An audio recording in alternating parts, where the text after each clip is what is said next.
Hello student, आज हम जो चैप्टर स्टार्ट करने वाले हैं उसका नाम है ट्रिगोनोमेट्री। और यदि आप लोग वीडियो के अंत तक बने रहे तो मुझे उम्मीद है कि आपको ये बहुत आसानी से समझ में आने वाला है। तो स्टार्ट करते हैं ट्रिगोनोमेट्री। और इसके स्टार्ट के लिए हम यहाँ पर एक ट्राइंगल सबसे पहले बना देते हैं। ये ट्राइंगल मैंने यहाँ पर एक बनाया है और इस ट्राइंगल का देखिए, एक ट्राइंगल मैंने यहां बना दिया है, ट्राइंगल ABC, और ये एंगल B पर है 90 डिग्री का। और ट्राइंगल जो मैंने बनाया है वो ट्राइंगल है राइट एंगल ट्राइंगल। कौन सा ट्राइंगल मैंने बनाया है? राइट एंगल ट्राइंगल यहां पर मैंने बनाया है। राइट एंगल ट्राइंगल ही क्यों बनाया है? क्योंकि ट्रिग्नोमेट्री के फार्मूले अप्लाई होंगे किस ट्राइंगल पर? राइट एंगल ट्राइंगल पर। और 90 डिग्री के सामने जो एक साइड होती है उसको बोलते हैं हाइपोटेनस और डिनोट करते हैं H से। हमने यहां इसको डिनोट कर दिया है। और दो साइड और हैं, एक को परपेंडिकुलर बोल देते हैं, एक को बेस बोल देते हैं।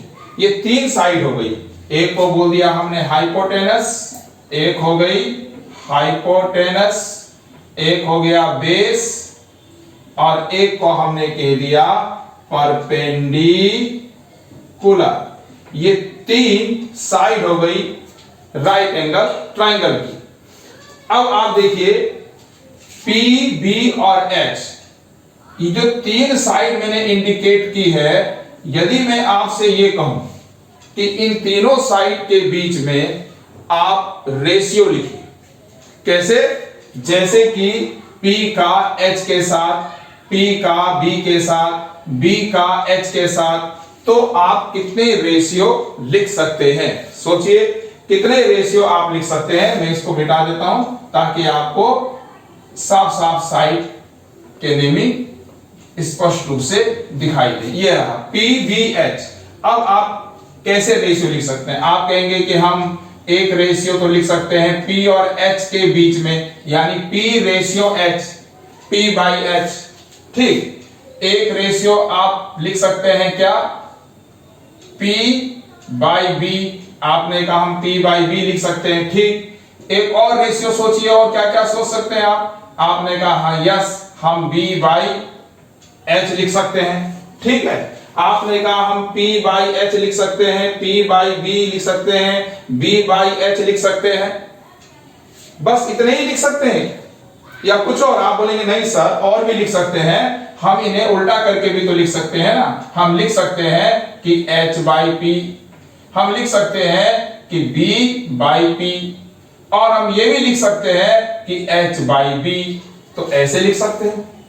तो मैं कहूंगा कि क्या इसके अलावा भी कुछ और? आप बोलेंगे नहीं सर, अब हो गया। बस इतने ही लिख सकते थे क्योंकि यहां तीन ही साइड थी। हमने यदि P और H का लिखा तो H और P का भी लिख दिया, P और B का लिखा तो B और P का भी लिख दिया। अब बताइए, ये 6 रेशियो लिख देने कोई बहुत बड़ी बात तो नहीं है, कोई भी इनको लिख सकता है। लेकिन क्या हुआ कि इन रेशियो को ना एक नाम दे दिया गया। इन सारे रेशियो का एक स्पेसिफिक नाम दे दिया गया बच्चों, और वो नाम मैंने यहां पर लिखे हुए हैं जो आप देख सकते हैं।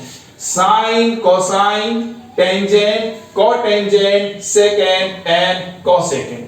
ये नेमिंग है इनकी। और इनका मतलब क्या हुआ? ये सब जो रेशियो है ना कि P बाई H है तो उसको हम साइन कहेंगे। इस तरह से इनका एक नेमिंग हो गया है। अब वो क्या है, किस तरह से उनको लिखा जाएगा? देखिए, एक बार फिर से इन रेशियो को लिखते हुए हम रिपीट करते हैं। जैसे कि यदि मैंने कहा P और H के बीच में जो रेशियो है, चलो इसको नाम दे देते हैं साइन। अब साइन में SINE है, मैंने सिर्फ लिखा साइन, और साथ में क्या लिख दिया इसके आगे? जैसे मैं यहां पर एक एंगल ले लेता हूं थोड़ी देर के लिए, थीटा, तो ये हो गया साइन थीटा, साइन थीटा। अच्छा, इसको साइन C भी लिख सकते थे, साइन C। यहां तो मैंने एक एंगल ले लिया है थीटा, क्योंकि अक्सर ये इस फॉर्म में बहुत ज्यादा रहता है, sine theta, cos theta, tan theta. आप लोग ऐसे ही बहुत पहले से इनको सुन भी रहे होंगे। साइन C बोलिए, एंगल साइन ए भी हो सकता है वहां पर, और यहां पर मैंने सी की जगह पर यदि एंगल थीटा, थीटा एक ग्रीक लैंग्वेज का अल्फाबेट है और इसे इंडिकेट कर दिया मैंने एक एंगल थीटा से, तो जो साइन थीटा हुआ ना वो क्या हो गया P/h। अब ये जो थीटा है इसका इसमें क्या योगदान है, क्यों मैंने इसे सिर्फ साइन ही नहीं रहने दिया। साइन थीटा का मतलब क्या हुआ कि sine of angle theta, sine C का मतलब क्या हुआ sine of angle C. Okay, तो देखिए यहां पर साइन थीटा, यदि हमने थीटा बोला ना तो थीटा के सामने परपेंडिकुलर हो गया, थीटा के सामने परपेंडिकुलर हो गया। देखिए इस राइट एंगल ट्राइंगल में हाइपोटेनस कभी चेंज नहीं हो सकता, वो अपनी जगह पर फिक्स है। जो 90 डिग्री के सामने की जो साइड होती है ना अपोजिट साइड, उसको हम कहते हैं क्या हाइपोटेनस, और वो कभी भी बदलता नहीं है। वो ट्राइंगल की, राइट ट्राइंगल की सबसे बड़ी साइड होती है।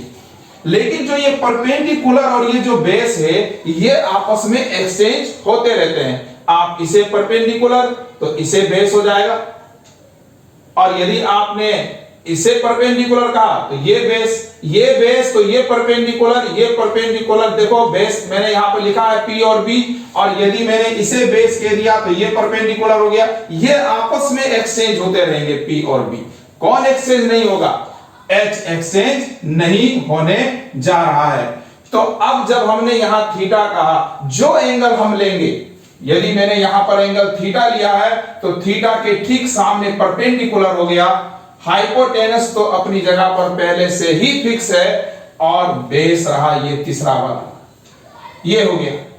यदि मैंने थीटा यहां ना लिख करके यहां लिखा और अब मैंने कहा कि बताओ परपेंडिकुलर कौन, तो ये हो जाएगा परपेंडिकुलर और ये बन जाएगा बेस। ये दोनों में बुनियादी फर्क आ जाने वाला है यहां पर।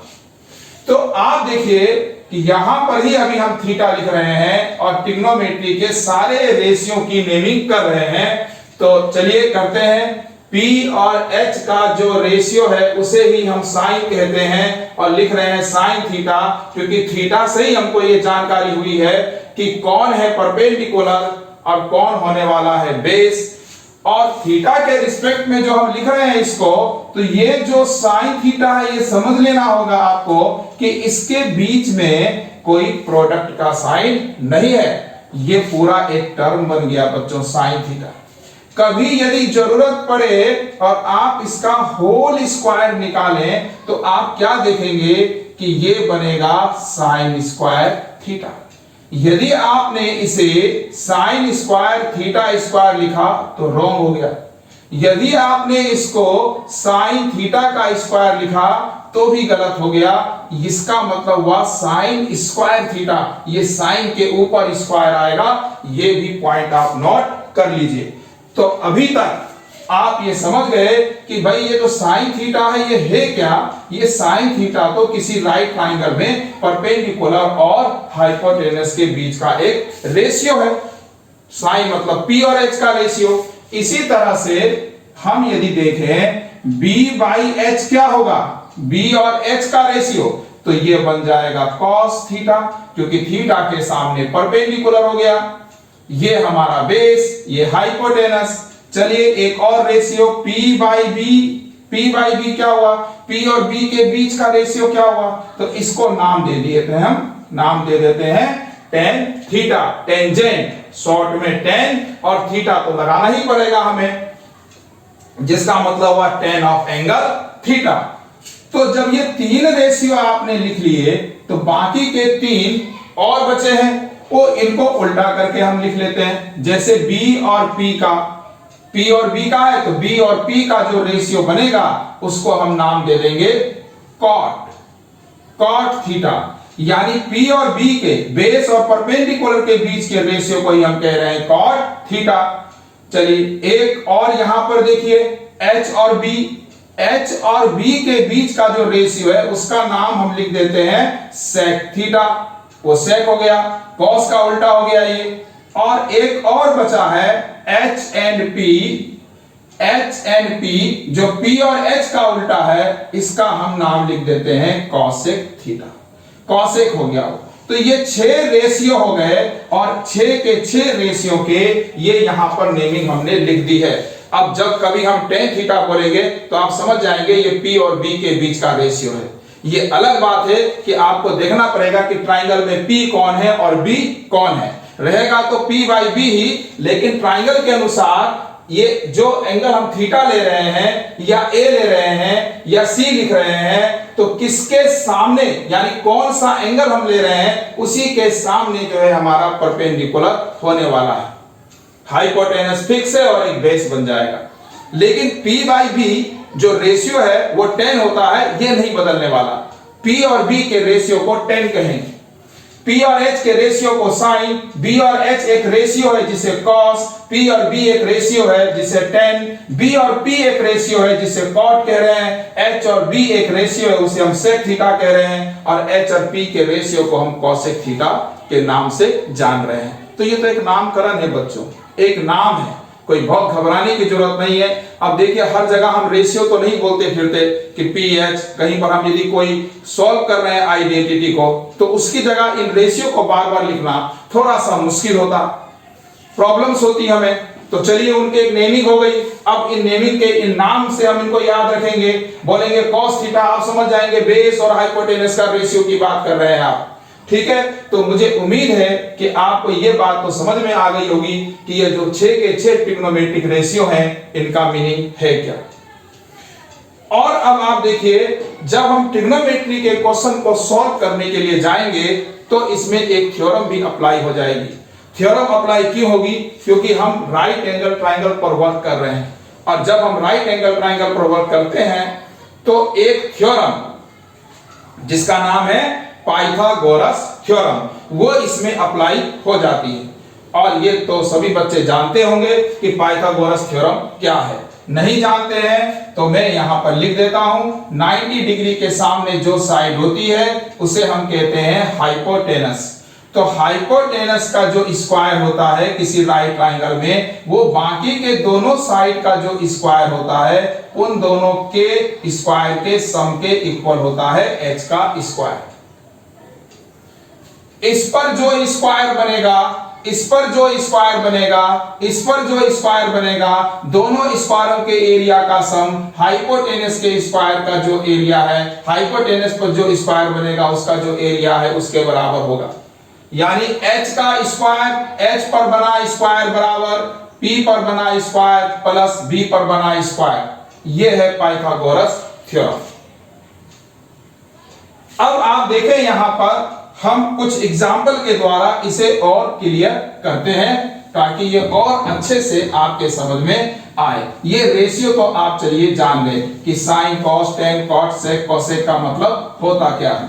अब इसको अप्लाई करके देखते हैं। देखिए एक एग्जाम्पल मैं यहां आपके लिए ले लेता हूं, एक राइट एंगल ट्राइंगल में बना देता हूं। एक राइट एंगल ट्राइंगल मैंने यहां पर बना दिया, इसका नाम भी मैं दे देता हूं सी A एंड B, ये नेमिंग भी हो गई।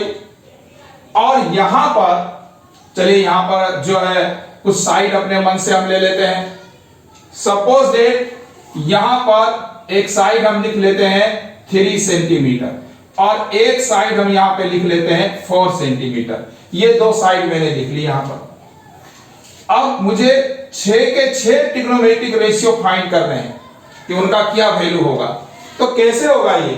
हमको ये साइड पता है ठीक, ये पता है ठीक, लेकिन ये तो मालूम ही नहीं है।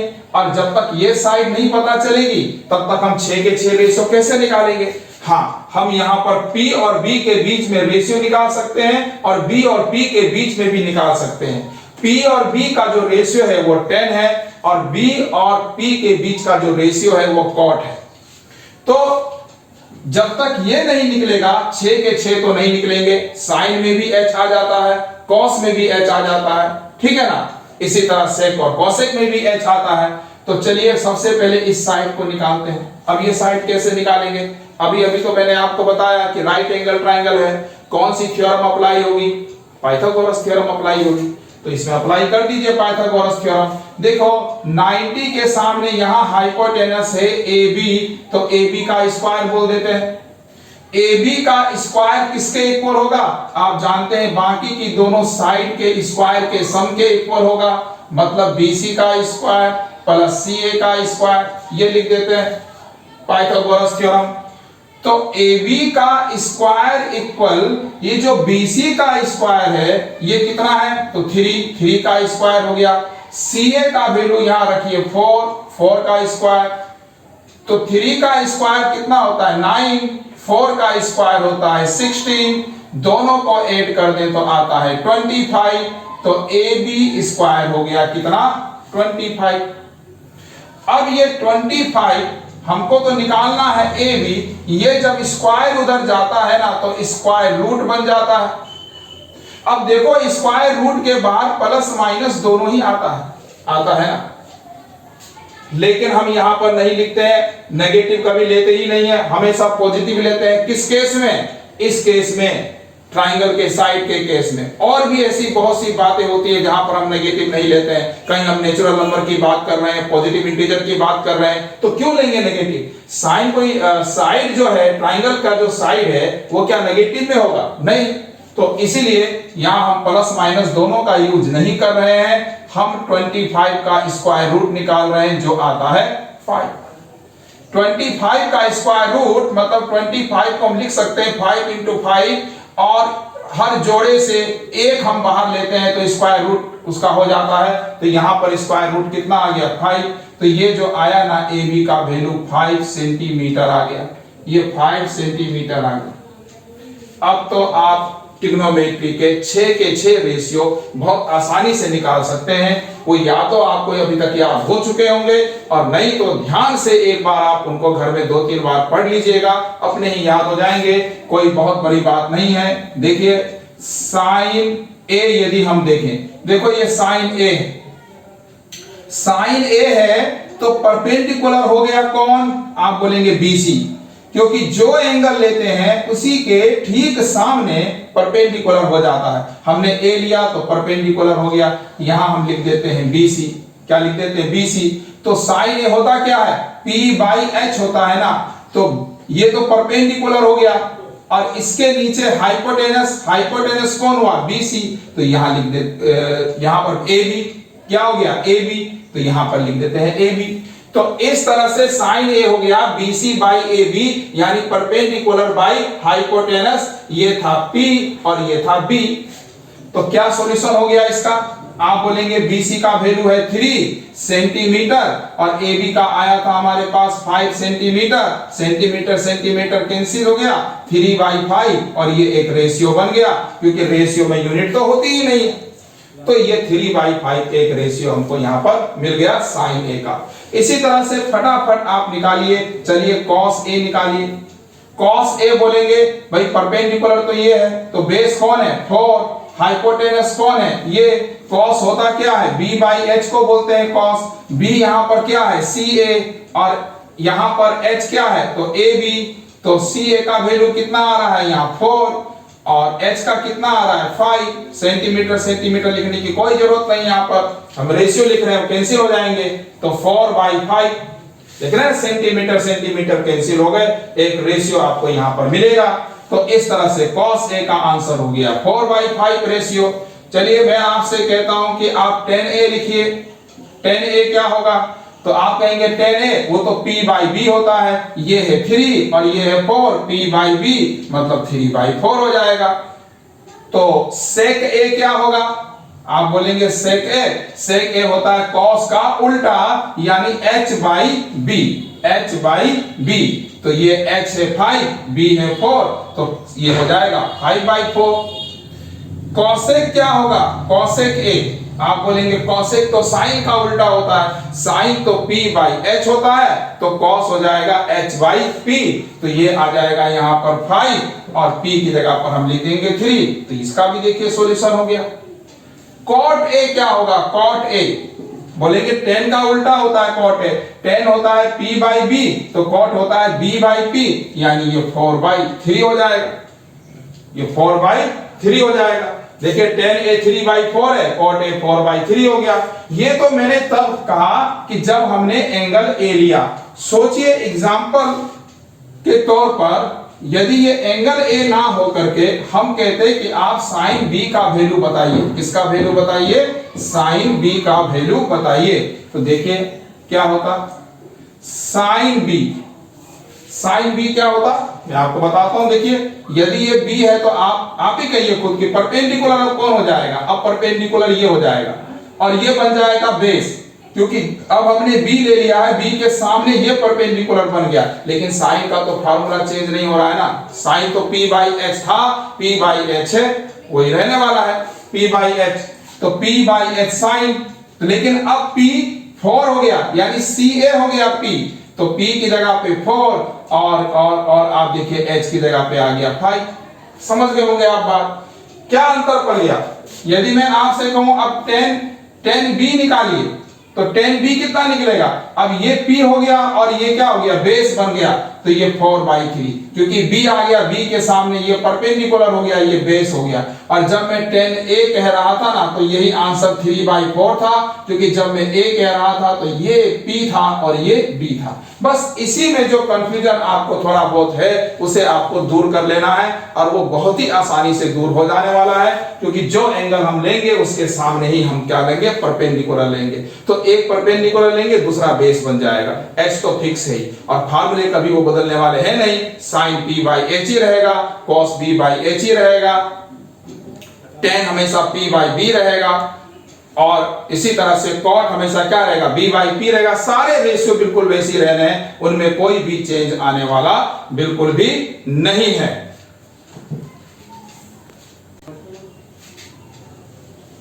तो एक और अच्छे एग्जाम्पल के द्वारा इसे समझने की कोशिश हम करते हैं। देखिएगा, एग्जाम्पल है 3 cot a equal 4। 3 cot a equal 4, और हमें 1 minus tan square a by 1 plus tan square a equal cos square a minus sine square a और नॉट का मतलब ये हुआ कि हमें ये चेक करना है कि ये इसके इक्वल है या नहीं। देखिए 3 cot a इक्वल 4 दिया गया है, 3 cot a का वैल्यू 4 के इक्वल है, और हमें ये प्रूफ करना है कि या ये इसके इक्वल है, या मतलब चेक करना है। प्रूफ क्या करना है? मतलब चेक करना है हमको कि ये दोनों आपस में इक्वल है या नहीं है। ठीक है ना, ये हमको चेक करना है। तो अब आप देखिए हम इसे कैसे सॉल्व करेंगे। यहां पर देखिए बच्चों क्या है, 3 cot a इक्वल 4 लिख देते हैं। 3 cot a इक्वल तो हो गया 4। तो आप ही बताइए cot a इक्वल क्या होने वाला है? तो cot a इक्वल हो जाएगा 4/3। cot a इक्वल कितना हो गया? 4/3। अब एक राइट एंगल ट्राइंगल हम यहां बना देंगे। राइट एंगल ट्राइंगल में चलो यहां लिख लेते हैं a, ये हो गया हमारा, सपोज यहां पर हम ले लेते हैं b और यहां पर हम ले लेते हैं c, ये हो गया। अब ये a है तो परपेंडिकुलर यहां बनेगा, बेस यहां बनेगा, हाइपोटेनस तो फिक्स है। तो cot इक्वल क्या होता है? cot इक्वल होता है b बाई p। तो b की जगह पे तो 4 है, p की जगह पर तो 3 है। तो सोचिए क्या हम सीधे बेस, यानी कि b तो ये रहा, ये यदि a है तो सामने तो p है, तो p की जगह पर 3 है, और b की जगह पर हम लिख देते हैं कितना? बेस की जगह पर हम लिख देते हैं 4, ये आ गया। लेकिन क्या सीधे 3 और 4 लिखना ठीक रहेगा? यहां पर रहेगा ठीक? बिल्कुल भी नहीं, क्योंकि यहां हमको रेशियो दिया हुआ है, कोई मेजरमेंट तो नहीं दिया हुआ है कि 3 सेंटीमीटर या 4 सेंटीमीटर। वो किस यूनिट में है ये भी नहीं दिया है, रेशियो में तो कोई यूनिट होगी नहीं। और ये भी नहीं दिया है कि देखिए 4/3 का वैल्यू कोई ये तो नहीं हो गया ना कि 4 और 3 ही उसकी मेजरमेंट हो गई, यदि हम सेंटीमीटर में भी सोच ले तो 4/3 कितनों का मतलब होता है आप देखिए, यदि हम 8/6 लिखें तो ये भी तो कैंसिल होकर के 4/3 आएगा। यदि हम यहाँ पर 12 और बाई क्या लिख लें 9 लिख लें तो ये भी तो कैंसिल होकर के 4/3 आने वाला है। ऐसे पता नहीं कितने वैल्यू होंगे, 40/30 लिखें तो भी वो 4/3 होने वाला है। तो इसकी एक्चुअल मेजरमेंट क्या है ये हमको नहीं मालूम, तो हम क्या करें? जब ये दिया है यहाँ पर 4/3 तो इसको 4/3 नहीं लिखें तो फिर अब क्या लिखें? अरे लिखेंगे तो 4/3 ही, लेकिन इसके आगे कुछ और लिख देंगे 3 into k या 4 into k। के नहीं लिखना चाहते हैं तो x लिख दीजिए। भाई ये रेशियो में है और कोई ना कोई ऐसा टर्म, ऐसा प्रोपोर्शनल, ऐसा वैल्यू आपको लिखना होगा कि जब उसका वैल्यू आ जाए ना तो इनका भी सही मान हमको पता चल जाए। जब तक k का वैल्यू नहीं निकलेगा तब तक हम नहीं पता लगा पाएंगे कि यहां पर एक्चुअली में क्या था और यहां पर एक्चुअली में क्या था। तो आप ज्यादा टेंशन मत कीजिए कि क्या हो गया, ये क्या करना है, इसमें कहां से पूरा ये रेशियो और प्रोपोर्शन पढ़ाने लगे। नहीं, देखियो ट्रिग्नोमेट्रिक भी तो एक रेशियो, ये ट्रिग्नोमेट्रिक रेशियो है, ट्रिग्नोमेट्री रेशियो की हम बात कर रहे हैं यहाँ पर, जो भी अभी कर रहे हैं। तो जो दिया रहेगा वही लिखना है आपको, बस उसके आगे के और लिख दीजिएगा। तो अब इसको आप निकाल लीजिए। जब तक हाइपोटेनस नहीं निकालेंगे तब तक इसके और वैल्यू सर भी आप नहीं निकाल पाएंगे, कंप्लीट पूरे वैल्यू रेशियो नहीं निकाल पाएंगे। तो चलिए ये कैसे निकालेंगे? तो पाइथागोरस अप्लाई कीजिए। 90 के सामने हाइपोटेनस है AB, तो AB का स्क्वायर BC का स्क्वायर प्लस CA का स्क्वायर, ये हो गया। AB हमको निकालना है, BC दिया हुआ है 3K का स्क्वायर प्लस हो गया 4K स्क्वायर, सॉल्व कीजिए 9K square plus 16K square और AB स्क्वायर इक्वल हो गया, इन दोनों को ऐड कर लेते हैं तो 25K स्क्वायर आ गया, ये आ गया। अब जब हम इसका रूट निकालेंगे AB equal root under 25K square, तो AB का जो वैल्यू आएगा वो देखो 25, तो 5 का इसका स्क्वायर रूट 5 हो गया और K स्क्वायर का K हो गया, तो ये हमारा मिल गया हमको यहाँ पर 5K। कितना मिल गया यहाँ पर? 5K। अब तो इसकी सब साइड निकल जाएंगी आसानी से। तो अब हम देखते हैं कि क्या वास्तव में ये सही है या गलत है, क्योंकि अब तुम सभी रेशियो निकाल सकते हैं। यहां पर भले ही हमें सभी रेशियो निकालने की जरूरत नहीं है, यहां पर हमें सिर्फ cos A, sin A और tan A निकालने की जरूरत है। उन तीनों को हम निकाल लेते हैं। आप ही बताइए tan A क्या होगा? tan A क्या होता है? tan A का मतलब होता है P/B। तो P कौन है? ये A है तो ये P है और ये हो गया B, तो इसका वैल्यू आ गया 3K/4K, K और K कैंसिल हो गया। तो इस तरह से tan A equal tan A का वैल्यू आ गया 3/4। वैसे तो वो वैल्यू आप यहां से भी डायरेक्ट लिख सकते थे, tan A का cot का ही उल्टा होता है वो। अब और किसका निकाल लें? cos A का। तो देखिए cos A का वैल्यू क्या होगा? cos क्या होता है? B/H, तो B हो गया 4K, H हो गया यहाँ 5K, A के सामने 90, A के सामने परपेंडिकुलर, ये हो गया हमारा बेस, 90 के सामने हाइपोटेनस। बार बार हम इस बात को दोहरा रहे हैं। कैसे के कैंसिल, आ गया 4/5। चलिए एक sin A भी निकाल लीजिए। sin A क्या होना चाहिए? sin A होना चाहिए P/H, ये रहा P और ये रहा वहां पर H, K और K कैंसिल, आ गया 3/5। तो ये सारे वैल्यू हमने निकाल लिए जिसकी हमको जरूरत थी। तो अब हम इसको सॉल्व भी कर देते हैं। इसको मैं थोड़ा सा यहाँ पहले हटा देता हूं ताकि यहां पर मैं उसे बता सकूं कि वो सही है या नहीं है। देखिए ले लीजिए LHS लीजिए 1 minus tan square A/1 plus tan square A, ये ले लीजिए। अब यहां पर आप क्या करेंगे? इसका सिर्फ वैल्यू पुट करेंगे। देखिए tan A का वैल्यू कितना आया है? तो tan A का वैल्यू आया है 3/4। वो tan A की जगह पर बस आप रख देंगे, तो यहां पर tan A की जगह 3/4। और देखो ये tan स्क्वायर है और शुरू में ही मैंने आपको बता दिया था इसका मतलब यहां पर होल स्क्वायर से होता है। होल स्क्वायर का मतलब ही 10a का होल स्क्वायर, 10a का होल स्क्वायर मतलब ही 10 स्क्वायर a होता है। तो 10a का वैल्यू 3/4 हम यहां से लिख दिए, इसका स्क्वायर कर लिए बाई 1 प्लस 10 स्क्वायर a, ये क्या हो जाएगा 1 प्लस 3/4 का होल स्क्वायर। अब इसको सॉल्व कर दीजिए, इसको सॉल्व करके कितना आएगा 1 माइनस 9/16 और ये हो जाएगा 1 प्लस 9/16।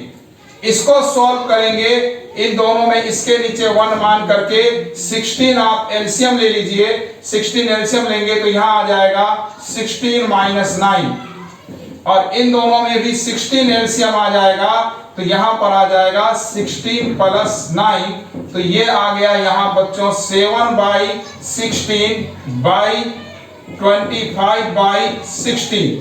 अब आप जानते हैं रूल कि यदि हम डिवाइड को मल्टीप्लाई में लाएंगे तो ये जो है ना पलटी मार जाएगा, उल्टा हो जाएगा, ये पलटी मार जाएगा, ये कैंसिल और आ गया 7/25। ये आ गया मेरा क्या LHS, यानी इसका वैल्यू मैंने यहां पर फाइंड कर लिया 7/25 और बहुत ही आसानी से फाइंड किया, 10a का वैल्यू वहां पर पुट कर दिया है। चलिए जरा देख लेते हैं अब RHS में क्या है। RHS में था cos square a minus sine square a।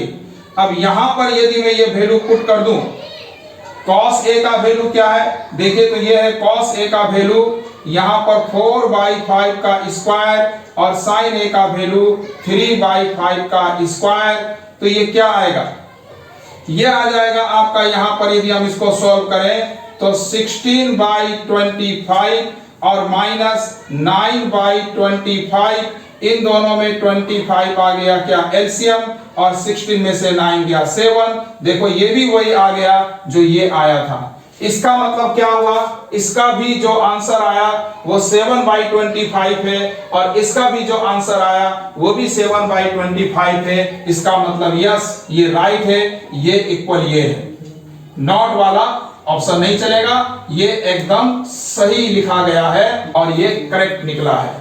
तो इस तरह से हम आप देख रहे हैं कि ट्रिग्नोमेट्रिक रेशियो का यूज करते हैं। अभी इसमें और भी बहुत सारी बातें हैं और भी बहुत सारी प्रॉब्लम्स हैं जो मैं आगे आपको अभी डिस्कस करूंगा इसके कुछ अच्छे और क्वेश्चन पर, लेकिन वो मैं करूंगा और ये करेक्ट निकला है। तो इस तरह से हम आप देख रहे हैं कि ट्रिग्नोमेट्रिक रेशियो का यूज करते हैं। अभी इसमें और भी बहुत सारी बातें हैं और भी बहुत सारी प्रॉब्लम्स हैं जो मैं आगे आपको अभी डिस्कस करूंगा इसके कुछ अच्छे और क्वेश्चन पर, लेकिन वो मैं करूंगा नेक्स्ट लेक्चर में। तो मुझे उम्मीद है कि आप मेरा जो नेक्स्ट लेक्चर इसका आएगा पूरा वो भी जरूर देखेंगे ताकि आपको ये और अच्छे से समझ में आए। मैं उम्मीद करता हूं कि आज काफी कुछ आपके समझ में आया होगा। आपने मेरा वीडियो देखा इसके लिए बहुत बहुत धन्यवाद। आपने मेरा चैनल सब्सक्राइब नहीं किया है तो मेरी आप लोगों से रिक्वेस्ट है कि उसे जरूर सब्सक्राइब करें और बेल आइकन को प्रेस करें ताकि मेरा लेक्चर सही समय पर आप लोगों तक पहुंचता रहे।